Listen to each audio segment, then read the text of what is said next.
साल का एक ऐसा शक्तिशाली दिन जिस दिन माँ बहुत ही ज़्यादा प्रसन्न होती है और उस दिन मांगी हर एक मनोकामना पूरी होती है। जी हाँ दोस्तों, मैं हूँ अभी कामाख्या में और कुछ ही समय में माँ की शादी होने वाली है।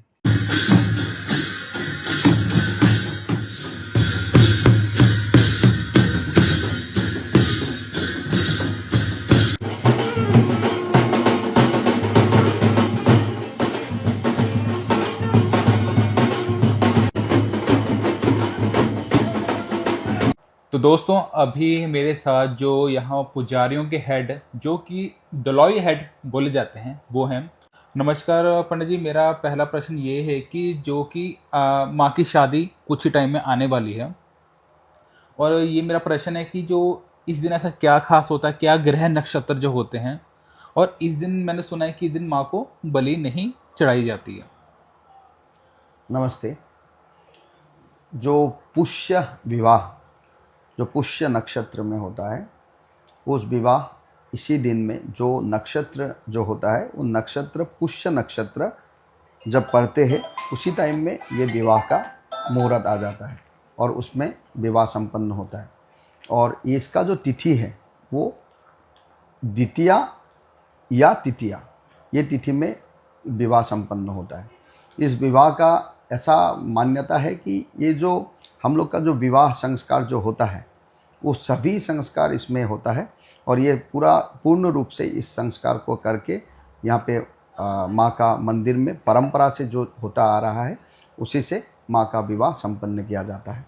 और ये पूरा जो आनंद उत्सव एक होता है, महोत्सव करके हम लोग इसको मान्यता है और इसको किया जाता है। और जैसे विवाह में हर दिन यहाँ पे क्या होता है, यहाँ पे भोग प्रसाद में बलि चढ़ते हैं हर दिन। लेकिन वो जो विवाह के दिन होता है पुष्य नक्षत्र में, वो विवाह का दिन भोग प्रसाद में बलि नहीं चढ़ता है, क्योंकि वो जो निरामिष जो भोग होता है माँ को, उस दिन निरामिष भोग एकमात्र दिन है साल भर में जो कि माँ को निरामिष भोग प्रसाद प्रदान करते हैं। निरामी मतलब कि इसमें नॉन वेज बोलते हैं, जैसे वेज और नॉन वेज। नॉन वेज रोज करते हैं, लेकिन वो एक खाली लोता दिन होता है जिसमें हम लोग वेजिटेरियन माँ को देते हैं, प्रदान करते हैं, और भोग प्रसाद में वेजिटेरियन होता है। और इसकी जैसे रस्में कैसे होती है, जैसे कि हम इंसान हैं, हमारी शादी होती है, इसके बाद हल्दी की रस्म होती है जी। उसके बाद बारात जाती है, तो माँ की जो से रस्म कैसे, कहाँ से स्टार्टिंग होती है? हम लोग का स्टार्टिंग हो जाता है विवाह के अगले दिन। पहला दिन हम लोग को बोलते हैं अधिवास। अधिवास के दिन, विवाह के अगले दिन, विवाह के अगले दिन अधिवास होता है। वहाँ पे हम लोग का जो शिव जी का एक मंदिर है कामेश्वर, वहाँ पे जा कर के माँ को, शिव जी को यहाँ से मूर्ति को ले जाते हैं हम लोग, और ले जा कर के वहाँ पे कामेश्वर मंदिर में पहला दिन रखते हैं। और जो दूसरा दिन है, वहाँ से कामेश्वर को यहाँ पे माँ का मंदिर में ले आकर के विवाह संपन्न किया जाता है। तो एक ये रस्म है जो 3 दिन का एक्चुअली प्रोग्राम होता है। एक होता है अधिवास, और दूसरा दिन विवाह, और तीसरा दिन हम लोग का बासी विवाह बोलता है, जो विवाह के बाद में पर्व होता है। जो विवाह में हम लोग का जो परंपरा से, जो संस्कार से, जो विवाह का विधि विधान, ये नियम है, उसी हिसाब से हम लोग संपन्न करता है उसको। तो ये सारी विधि होती है जी। तो दोस्तों, ये थी जो माँ की शादी के पीछे जो लॉजिक्स होते हैं, जो कि हमारे असम के जो ट्रेडिशनल स्टाइल में किए जाते हैं, उसी तरह से माँ की शादी को मनाया जाता है।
जय माता दी महाराज जी। जय माँ कामाक्षा।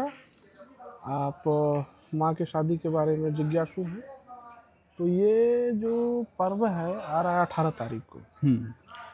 इस पर्व का महात्म ये है कि ये ऐसे ग्रह नक्षत्रों का जो योग बनता है उस समय माँ की शादी जो है उन योग में निश्चित की जाती है। और जैसे मान लो कि ये 52 शक्तिपीठों में से एक शक्तिपीठ है और यहाँ पे वामाचार पद्धति पूजा के लिए लागू है। ये दक्षिणाचार या वैष्णवाचार से नहीं है, ये वामाचार की पद्धति है।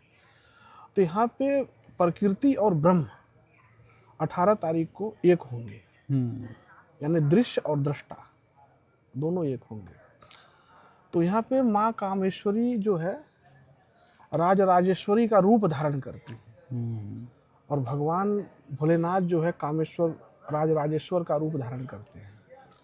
तो पहले तो ये समझना होगा कि भाई शादी क्या होती है। शादी जो होती है, जैसे आम सब लोग देखे होंगे, हर कोई देखता है कि एक बरमाला होता है, उसका नाम होता है हार। हार समझते हो? उसका नाम जीत नहीं है, उसका नाम हार है। हार है, यानी पत्नी पति को एक हार पहनाती है और पति जो होता है पत्नी को एक हार पहनाता है। यानी प्रकृति पुरुष को हारती है, पुरुष प्रकृति को हारता है। हारने के बाद फिर जो रहता है संतोष की उत्पत्ति होती है। संतोष की उत्पत्ति के बाद फिर शांति और संतोष का मिलन होता है, तो आनंद रूपी पुत्र और सुख रूपी पुत्री का जन्म होता है। एक तो ये हो गया आध्यात्मिक। आप गृहस्थ जीवन को आप देखो, हमारा जो जन्म हुआ है वो हार से ही शुरुआत की कहानी है। ठीक है, तो प्रेम जो होता है वो हार स्वीकार करता है और अहंकार जो होता है वह जीत स्वीकार करता है। इसलिए सृष्टि जो है ये प्रेम की है।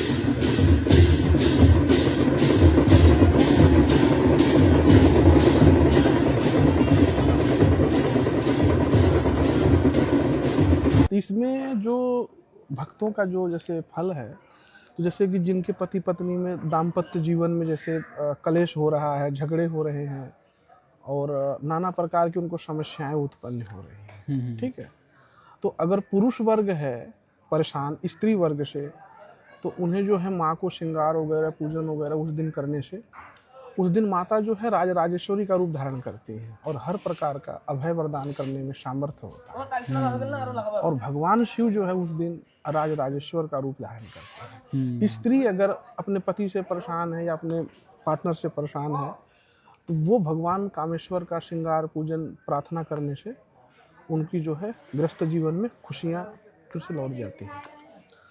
ठीक है, हर हर महादेव। हर हर महादेव।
अगर आपको माँ की शादी की वीडियो अच्छी लगी हो तो कमेंटों में जय माता दी लिखना ना भूलना।